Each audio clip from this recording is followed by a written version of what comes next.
Okay, welcome everybody. How's everybody having a good DevOps so far? We're like half the day in. Pretty awesome. Oh, where's your spirit? Come on, raise your hands. Are they broken? Okay. I'm David Blevins. I've been participating in Java EE for quite a long time. First project that I worked on was OpenEJB in 1999. Then I was in one of the founders of Apache Geronimo in 2003, and then Apache Tommy in 2011. I've been working in the standards themselves for quite a while. EJB 3.0 was my first spec, and then Java EE6 and Java EE7, and what is currently Java EE8. So who saw the session before this one in this very same room? Okay, we have some hands. Okay, so I've decided to adapt a bit, just the first 15 minutes of the session, just to show you the current status and what kind of things you can do to squeeze more power out of the EE platform, and then make a shift into the functional stuff. So general status for people who didn't see the session before this one, if you refer to Java EE over the course of several years in terms of open versus closed, we have had some milestones in the last few years. And so basically, up until 2004, all certified Java EE implementations were closed source proprietary implementations. Yes, we had JBoss, which was called EJBoss at first.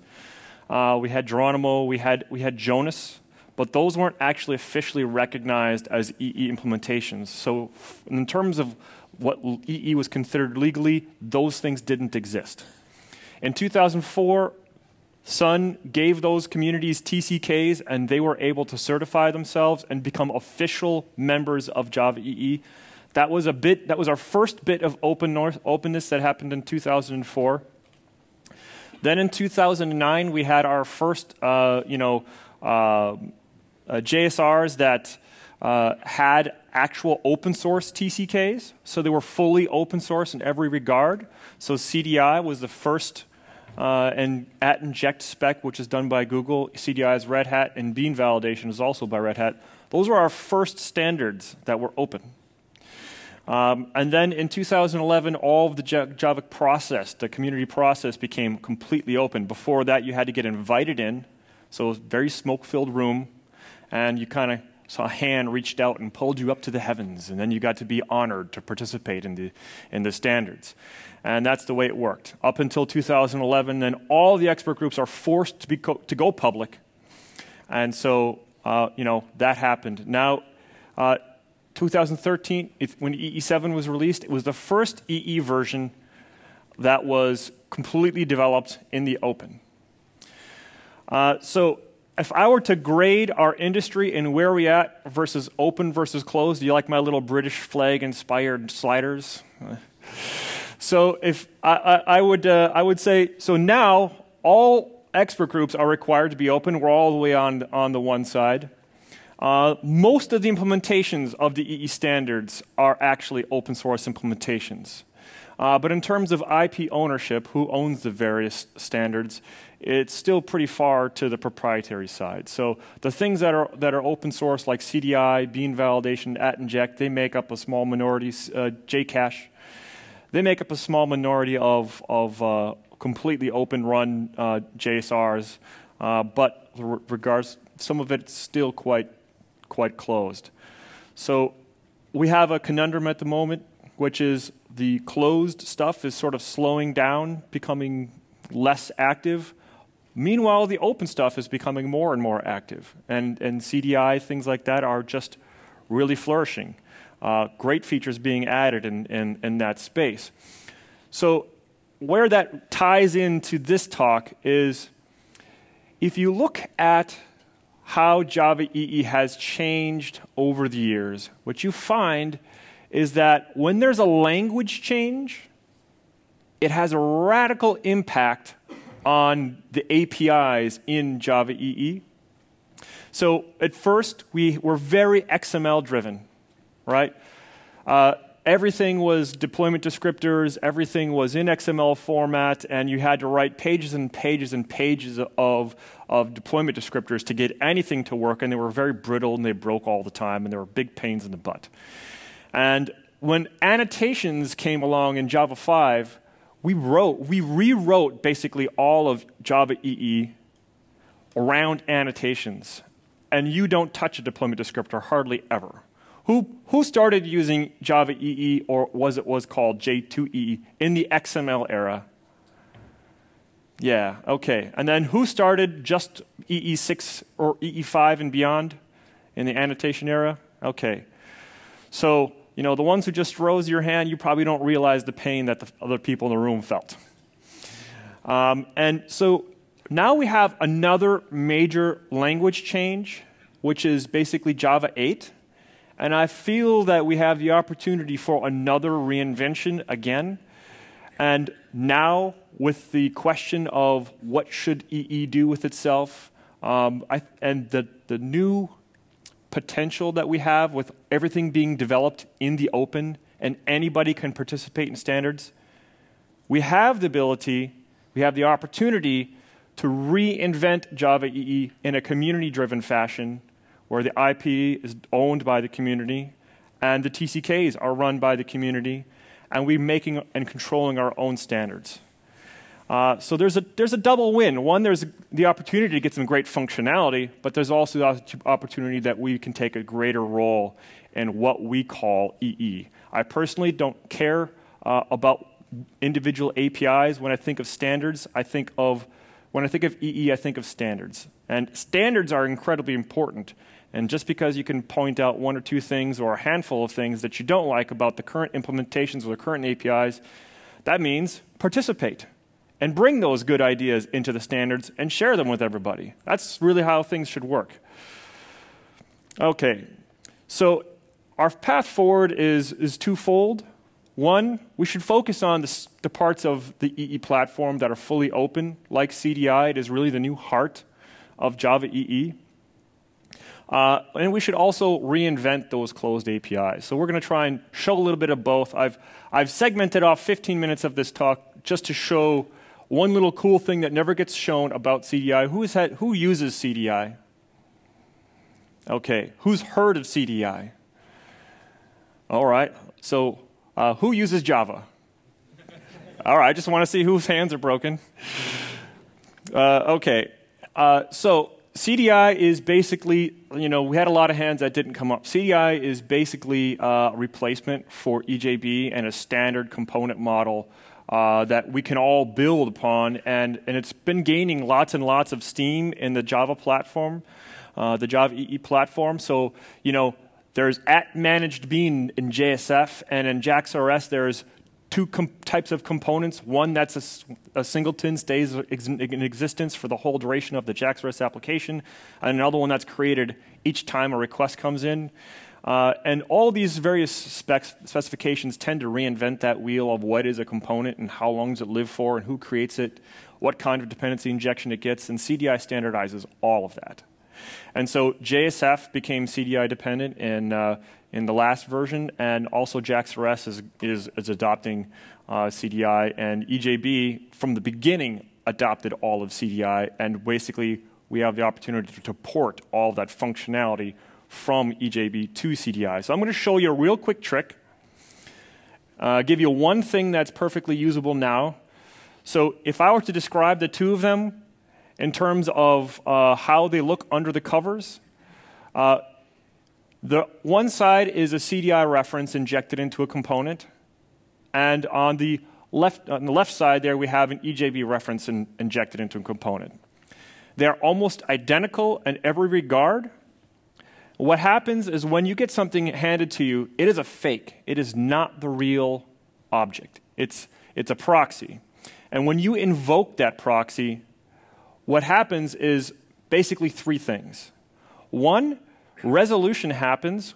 That means it finds the actual true instance to invoke on the other side.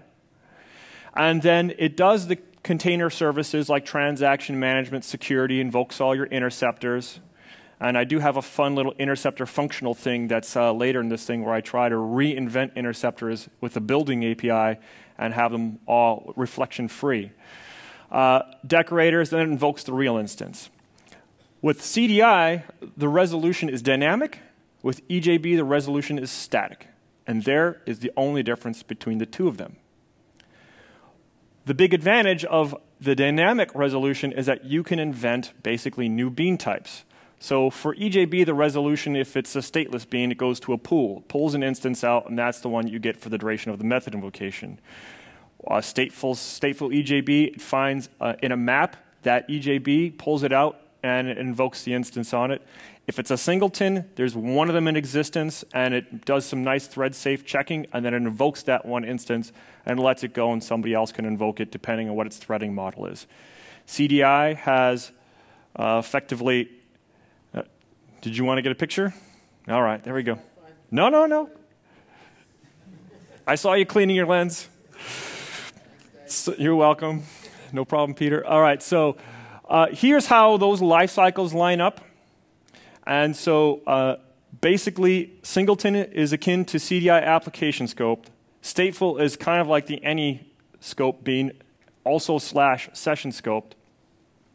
And stateless really has no equivalent. Their request scope would be close, but it's not quite the same. So you can implement your own scopes. So it's going to be a while before Java EE 8 comes out. Doesn't matter. There is a very significant thing you can do now to extend what you have in ways that you didn't even know were possible. So I'm going to show you how you create a scope.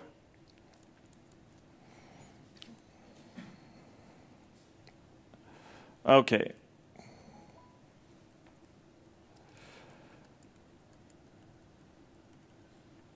Here is, I'll do a simple one.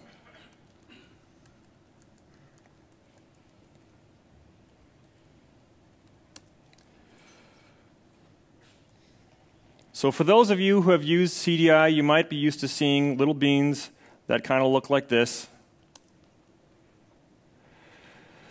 The basic Java bean, on the top you have an annotation, and that annotation defines when that component lives and when that component dies. And then we can have a simple little class that uses that. So here we're getting a color, we have a little color REST service. It has a reference to count, and count is just a basic object that has an atomic integer and increments and decrements that. Okay?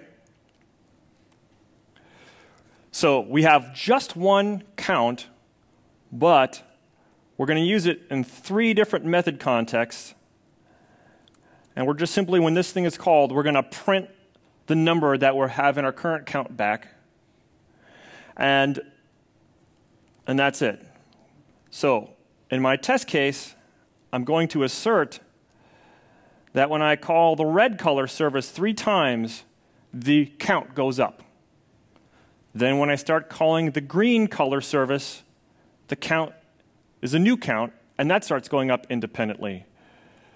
Then when I call red again, I pick up where I left off there, and now when I start calling blue, I again start from the beginning. So if I run this, it runs into passes, and all we've had to do to implement that is make ourselves a custom scope. To do a custom scope, you simply take and make your own method, your own annotation of any type. You annotate it with normal scoped, and then you have to make an extension, a CDI extension. And this is a really awesome way that you can extend the component models that are there. You register the annotation itself, then you register the implementation of that scope, and then you're off to the races. That's pretty much all you have to do. I have written a standard scope implementation that you can use, which basically is a thread local, because that's really all bean lifecycles are. When you invoke that reference, that proxy, it goes to a thread local, finds just enough context to find the real instance, and does the invocation. So the context interface simply has, it's effectively a map interface. This is compute if absent in Java 8 terms, and that's just a simple get. And that's all you really need to implement a scope. So here is one more compelling reason to dig into this. And this will just be enough to get your creative juices flowing. And I bring this up because, like I say, when people wait for standards, they usually get pretty excited when there are new bean types added, and this is something you can do yourself right now. So here we have something called domain scoped. So now I have a little simple service. It's got one count on it. And it's got just a simple method. It says, get me the count. And I have a test where I use different domains to invoke my service. And what I've done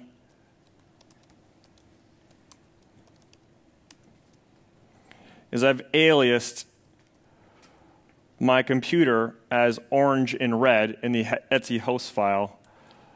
And then when I invoke this thing, I will get a counter per each one.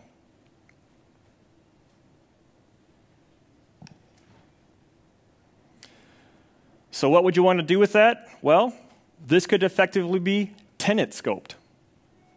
If you had one service, one application that you put up there, and you wanted to have one set of objects for one domain, and when people refer to you as another one, a different virtual domain, you could actually switch the data out between them. So it's a nice little clever thing. It's a very powerful aspect of CDI that is sitting there in the EE7 platform that you can use day one right now and do some pretty crazy, amazing things. Anywhere in your code where you have a hash map and you're getting and pulling from those hash maps on a pretty continuous basis, you can kill that code with a custom scope and just have your users refer to this thing normally. So that code exists here. If you want it, go ahead and grab it. You can self-study this one on your own later on, and we can get on to the functional stuff. OK. So functional opportunities. So this is the interesting portion of the talk. And the disclaimer I would have is that I am not a functional guru, a functional expert. I'm a tried and true EE person and doing my best to dig into the functional side of things and look for opportunities where we can change the APIs we have to take advantage of functions. And so I would add to it, bring your own ideas into the specifications. That is also very awesome. Who has had the opportunity to use a lot of Java 8? Okay, so then I'm assuming the inverse is the people who really can't wait. I would be sort of in the middle there. I get to use it some, but a lot of servers don't get to take advantage of the latest versions of the spec. But fortunately, I get to write a lot of other code that gets me some neat exposure. So I've got a project, and all the stuff is available online. I can give you the GitHub repo. So here's a location after the talk. So here's an example of something that is a pattern that has existed for a while that is begging for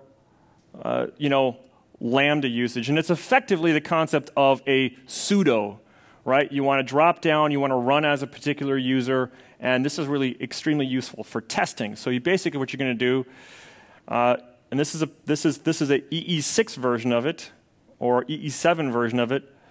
This is a pattern that we've done for a while. So here I have a movies EJB, and it's a basic CRUD type of thing. We're going to create a movie, we're going to delete movies, and we're going to get movies. And I have security on here. Security isn't wildly used in the current versions of EE, but with the new security JSR, I hope the usage dramatically picks up. So I have @roles allowed on top of this method, so no one can call add movie unless they're an employee or a manager. And no one can call delete movie but a manager. And then I allow anybody to call get movies.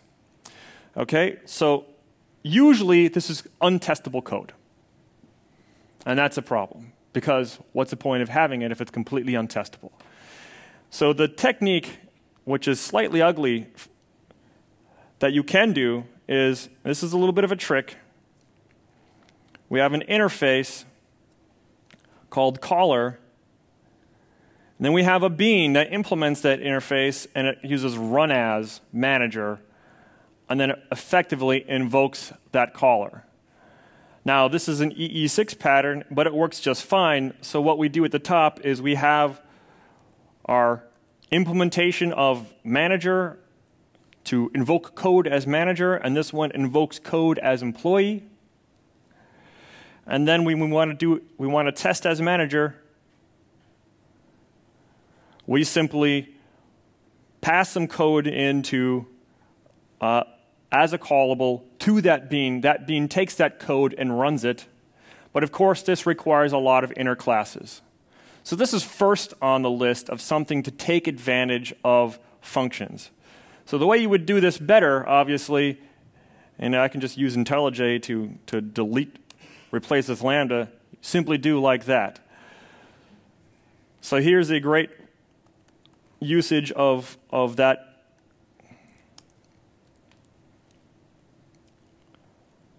This one replacing inner classes with functions, with lambdas, and now we can pass effectively the code we want to test to the bean, which gives it the quality of service. Effectively, it applies the manager aspect, if you will, to the code we passed it.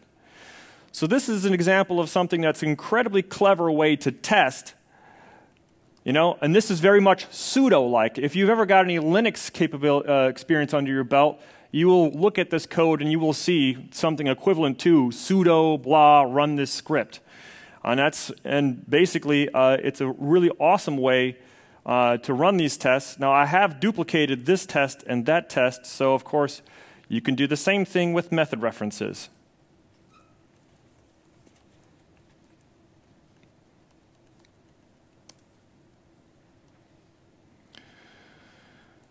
So we have test as employee, and instead of passing a lambda, we pass a method reference. That is this. Who's seen the method? Who has not seen the method reference syntax before? Just so I know how much I have to go into that.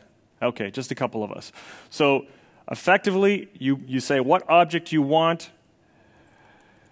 You have this double colon, thank you, Sarah. And then you pass the method reference name, and that gets handed to run as an implementation of callable. Effectively, that method, and I'm going to say this intentionally wrong so that you understand it in your head, and then I'm going to tell you it's not that way. That method effectively gets wrapped as an instance of callable and handed. Now, there's magic under the covers that no inner class is actually created, but effectively that's what happens. The method signature of callable matches the method signature test unauthenticated or test assert not allowed. It matches that method signature, and so therefore the VM kind of figures it out and makes it happen. Okay, I'm going to let this method be wrapped effectively and passed as a callable, and when they call on it, I know what to do. It's a very simple, it's clever. It takes some while to get it clear in your head and get used to the syntax, but it's how things work. So here's a more interesting opportunity where EE has a beautiful annotation API, but does not have a very good programmatic version of that same API. So I find what we have in EE is really great declarative programming, but very weak programmatic approaches. So here is the declarative annotation base. This is declarative means static at runtime. So we have at schedules, and we have three methods: plant the corn, harvest the corn, check on the daughters. This is a a farmer bean, like Farmer Brown, and he runs his corn jobs, aka cron jobs. And if you know anything about any farmers, they have to check on their daughters repeatedly. At least that's what all the jokes tell us. Anyway, so what we have is something that's just a few lines of code, and it accomplishes some pretty crazy things in a very few number of lines. And what we have is now we're going to test this, and we're simply going to invoke this invoke this once. We're going to wait 5 seconds, and we're going to check that that timer fired exactly 4 times, or at least 4 times. Okay. So this will pause for 5 seconds, and then it will go ahead and pass. All right. Now, how do we do this with the programmatic approach? Well, here is what we usually see. We usually see examples that are like this, that hide the complexity. So we see that we can programmatically create a timer by calling the timer service, passing in the schedule we want, and then magically, this method gets invoked. Abracadabra, very cool. However, there's a detail. You could only have one @timeout method on the entire class. So how do you do multiple timers? You have to start getting clever. You have to work around and against the API in order to make that happen. So here is the way you would basically have to do that in EE, in Java 7 and below. You'd have to use what's called a timer config. The timer config allows you to specify some data, and that data is passed into the @timeout method. And so the clever thing you'd have to do is you'd basically pass a string that identifies what method you'd want to invoke. So for our planting time in the fall, we'd have to say spring, we'd say plant the corn. And then in the fall, we would harvest the corn. And then, of course, we have our, check on daughters one. And then we would have to, in our @timeout method, we would have to effectively route the timer to the right method. And that's a lot of boilerplate that you can get wrong. It's pretty awful. This does work. Here would be the way that you can do this right now using Java 8 to trick this into being something that could be done with method references. So this is a little bit of Java 8 that most people have never seen. There is actually the ability to multicast. I am casting this method reference to runnable, and I'm casting it to serializable. Now, why am I doing that? Because I have to get around the API, which does not allow me to simply pass the method reference. Because timer config, if you look in the constructor, takes serializable as an argument. Serializable has no methods and therefore cannot be a functional interface. So I work around that by casting the method that I want to have invoked as runnable and serializable. There it goes into the timer config, and then we can all guess the beauty that is my new @timeout method. I grab the timer, I get the info, I cast it to runnable, and I say run. And now I can fire off hundreds and hundreds and hundreds of timers and not have to worry that someone didn't write the right if-else block to support that timer. I can actually pass method references to the timer and do this programmatically at runtime instead of having all of my schedules declared hard-coded in code. Now, the obvious desire for this is that if you have something like cron and you can't edit the schedule without redeploying the whole entire app, it's pretty limiting. You're probably going to want to write these schedules in code and fire off as many of them as you can, and that is really, truly the better way to go. So if I go ahead and run this, it will run fine because this is all functional in EE 7 with running on Java 8. So this is portable code you can use now. So we'll go ahead and see the magic go. 5, 4, 3, 2, 1. Boom. There it was. So it ran just fine. We got the same functionality, and now we're able to pass method references and say, here's logic that I want you to invoke when this timer happens. How cool is that? So we are now starting to actually pass logic around like we are supposed to do with functional programming. Here's what I would do with this API, because I'm a perfectionist and I think that you shouldn't have to work around APIs like doing this double cast. So if we have the opportunity to change this in Java EE 8, here's how I'd want to see that code look. I would want the ability to pass, of course, the method reference directly in to the create timer method, and then I have a lot of boilerplate code that goes away. I don't have to do that crazy multicast type of thing. And then I can just have simple code. And you notice I no longer have an @timeout method because I don't need it. I don't have to do that brokering thing. Theoretically, I should just be able to say, here's the logic that I want. Give it to the container. When the timer fires, invoke it. And I don't need an @timeout method. That would be the ideal way to do it. And this is something I hope that we can get into Java EE 8. Regardless, you can do the previous way now.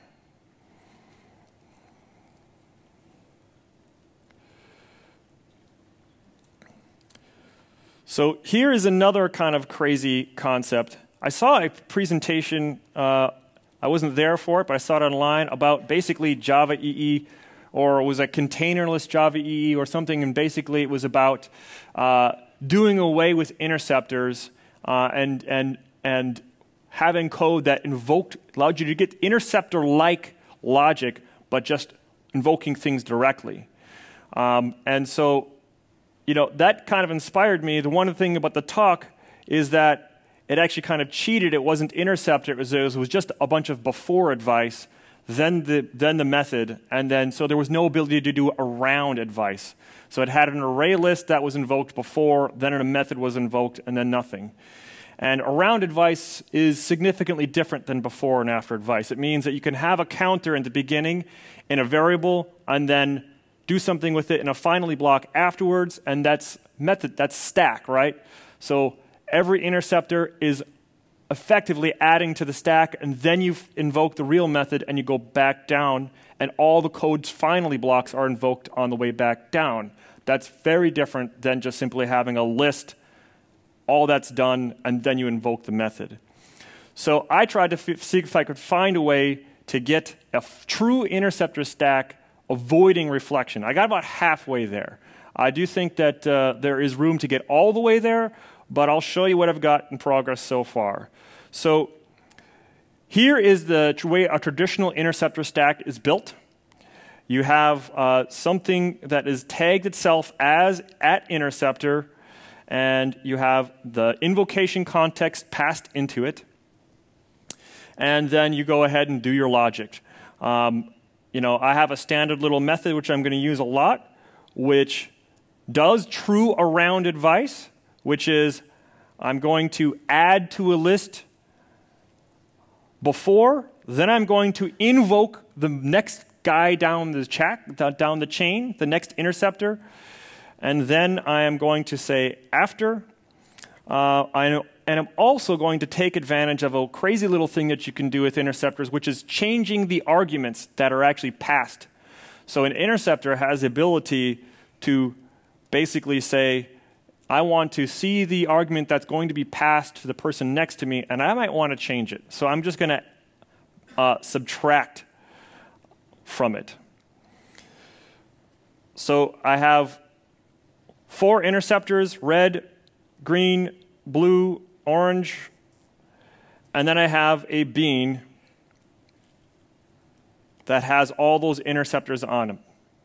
So this is how you would get interceptors onto a bean. It's declarative, means you cannot change it at runtime, and it's pretty awesome with annotations, but again, it's declarative. So what's going to happen, and this one has the orange interceptor on it, is when we invoke this,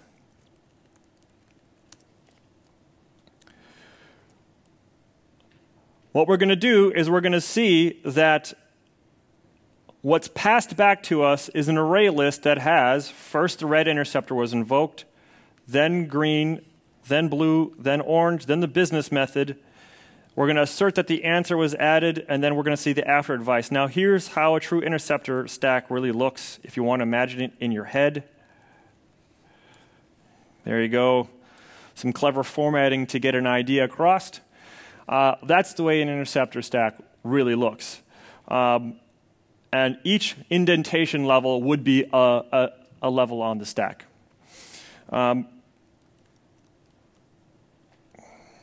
Okay, so if I go ahead and invoke this, it will run just fine.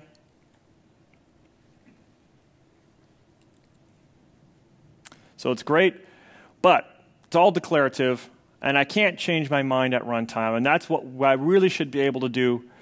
And so I tried to think about what could be done to build up an interceptor stack using method references rather than annotations. So my first trip on the way there,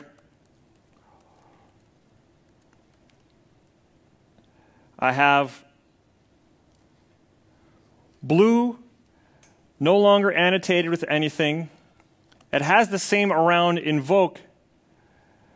Theoretically now, I have had, in the EE space, I've added a new functional interface called interception. Interception takes an invocation context, and this really should be genericized. Note to myself, fix this code. This should actually be, like that.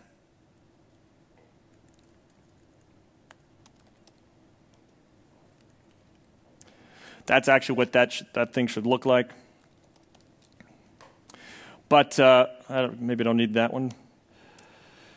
Anyway, I'm going to remove that. My code would still run, but I don't like to risk it. So, so what I do now is I went to make this work. I went and grabbed the code inside the app server that I work on, which is Tommy, and I grabbed the code that actually does the interceptor stack, and I tried to hack on it until I didn't have reflection in it anymore. And so what I end up doing is I effectively have a little data structure in there that allows the interceptor stack to be built. I invoke the stack, and then I eventually, as the method goes, I invoke the actual target. I allow the user to pass that in as a callable. And then now I can do effectively this. I say new interceptor stack. I pass method references in. And then I pass a lambda, which is my logic, and this is the last thing on the interceptor stack that's invoked. Now I will see that I can do all the interceptors are invoked in the right order, because here we have, I'm passing a method reference red, which is that business method. I'm passing green, which is this method. And then I'm passing blue, which is this method. This method signature matches this new interception functional interface. So if you look at it, they line up. And that's how the VM knows that it's able to be cast to that new functional interface. So I instantiate them myself, and I build the interceptor stack in programmatically at runtime. And if I run this code,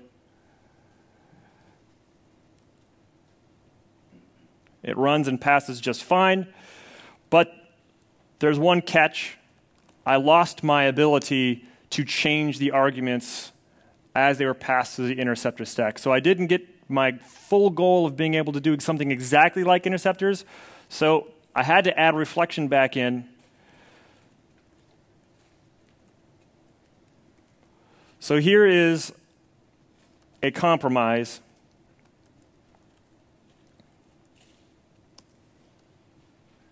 I have a new builder API called interceptable of, which is effectively like a streams API. Who's ever used the streams API? I hope a lot of people. Okay, great. So I have something that is effectively built like a streams API. I add the methods that I want invoked in an interceptor fashion in the order that I want them.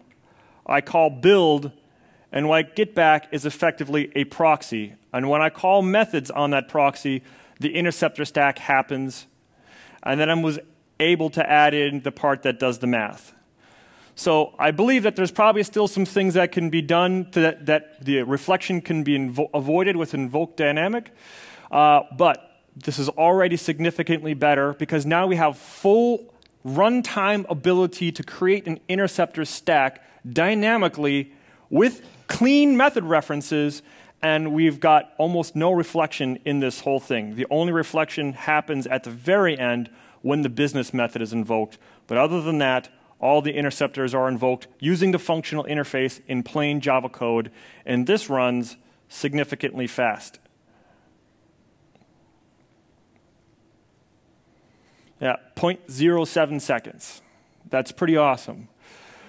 So we do have our ability to go in. Now, I think to myself, well, we have lost something else. We have lost the ability to inject this particular bean and use dependency injection. What if I want to pass this thing around as a reference? So one little clever way that you would do this is a simple producer.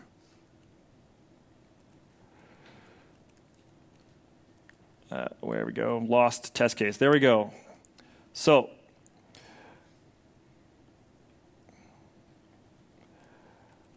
I have in my project section, this will be what you would find in your project code. I have a little bean, a CDI bean, that produces an application scoped bean, canvas, and in there, I effectively create a stream-like interception stack, and I call build and pass back a proxy of canvas that invokes this interceptor stack when this code is run. And my interceptors are very simple Java code. I truly don't even actually need that annotation anymore. I just need the code. I have no binding annotations, no interceptor binding annotations that you have to create. That's one of the things that I dislike about CDI interceptors is that I have to make a binding annotation and then I have to make an interceptor. Meanwhile, an interceptor can only be, you only have one method per class that is the interceptor. And what if I want a whole bunch of methods in one class and they're all around advice? You can't do that. With this approach, I could actually move all of these methods into one class. Just as long as they have different names, it's fine. So then, as I'm saying, all of these business methods, I could have this be create transaction, do fancy logging, and commit, send some message. And I could have all this logic in this code, have it all as a round advice, composable with method references, and still get the advantage. Now, this actually runs because I have kind of what I think would be a fun implementation of it, kind of hacked up. It's not standard yet, but it is actually something that we could potentially see in Java EE8. The ability to truly build up interceptor stacks at runtime rather than program declaratively at build time. And that is the true difference. I mean, I love annotations, but you're living in a declarative build time world with annotations, and Java EE needs to have more runtime APIs, and they need to be good and elegant. So here's another example.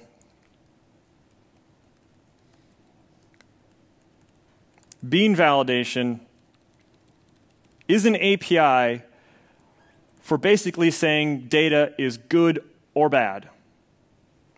true or false. So the way you use it is you make an annotation that implies the contract that you want to enforce. So this one is for our files, right? I want to say, is the file writable? So I have to make an annotation called writable. Then I make an implementation of something called constraint validator.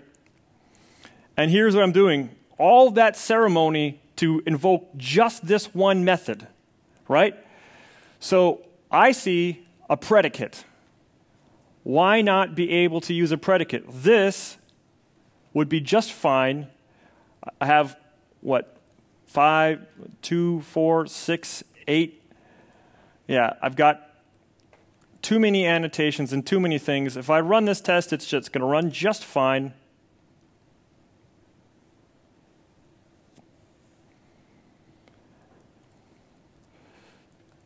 But in this entire project, I actually have 5 important lines of code, and I didn't even write them. They're all in the file class. But I have to write all of this garbage to get those 5 lines of code: is readable, is writable, or can read, can write, is directory, is file. I have to write all this ceremony in order to get that invoked. So what I did was I went into Apache bval, which is our implementation of bean validation that Apache has, and I hacked it. So I changed the bean validation API so I could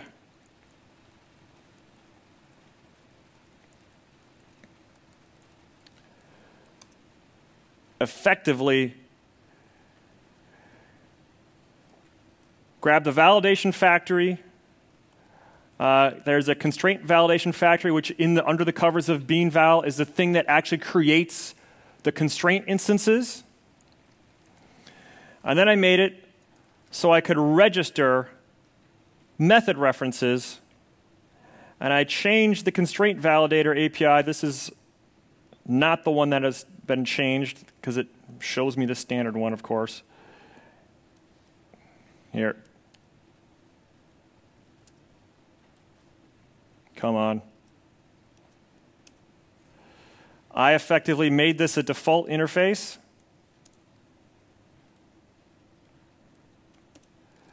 And it calls is valid.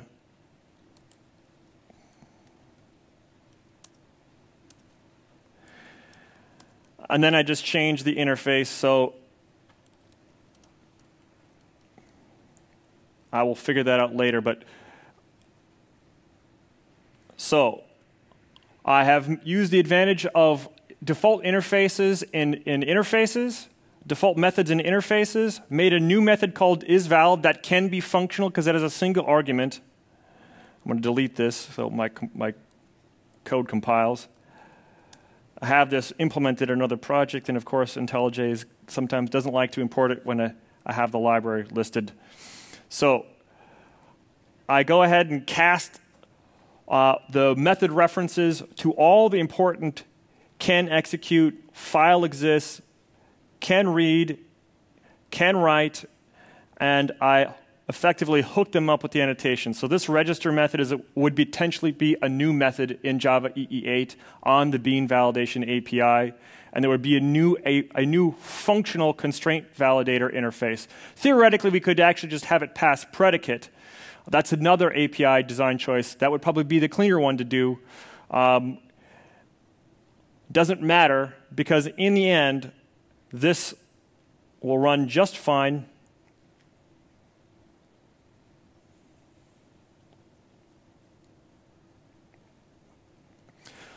So that actually runs and passes, and effectively my logic for enforcing these annotations has been built programmatically rather than declaratively, and I am rewarded with significantly less code as a result. Now, I don't need constraints anymore. I just say nothing. And I'm passing method references as the isValid implementation and taking advantage of all the parts in the Java API that simply reproduce a Boolean, which is quite a lot. So I went from effectively 10 classes down to 5, and I eliminated all of this boilerplate. Because, quite honestly, who wants to write a wrapper class around a single method? That's exactly what Java 8 is about eliminating. So this is an opportunity in the EE API where we can basically redo and eliminate this stuff. There's a lot of different things I have in this project, but I would say that the summary of this is that there's an opportunity with functional programming and new features of Java 8 to change the way we do things in Java EE so we're not all build time declarative things. We do have the opportunity to change these APIs so that they can take advantage of method references, of lambdas, and instead of putting annotations on static logic that can't move, we should now be able to take advantage of being able to move the logic into the things that we want. Hey, this thing can do schedules. Great, let's move logic into it. This thing does asynchronous method calls. Great. Any method can be an asynchronous method call. Move it in. Also, it has the ability for us to potentially redo these API design choices in open JSRs and make Java EE a more open place to work. So, I would urge you to get involved in the standards, get involved in the specs, take your Java 8 lessons and your new imagination and help us reinvent what is there in Java EE. So, I'm blew past my time, but any questions? Just one. If we have any time for one or two. Probably not. All right, good. So here's our opportunity. We can change what we see there. We have the opportunity to make it something that we own, that we love, that we participate in. If you're complaining about Java EE in 10 years, it's because you didn't get involved. When it was a closed system, you can complain. But when it's an open system and you don't participate, you can't complain. It's sort of like if you don't vote, you can't complain about the president or the prime minister or whatever you call them. And so, the opportunity is there. We had XML, we erased it with annotations, and now we have further erasing to do with functions. This is only the tip of the iceberg. So much more is possible. Thank you so much.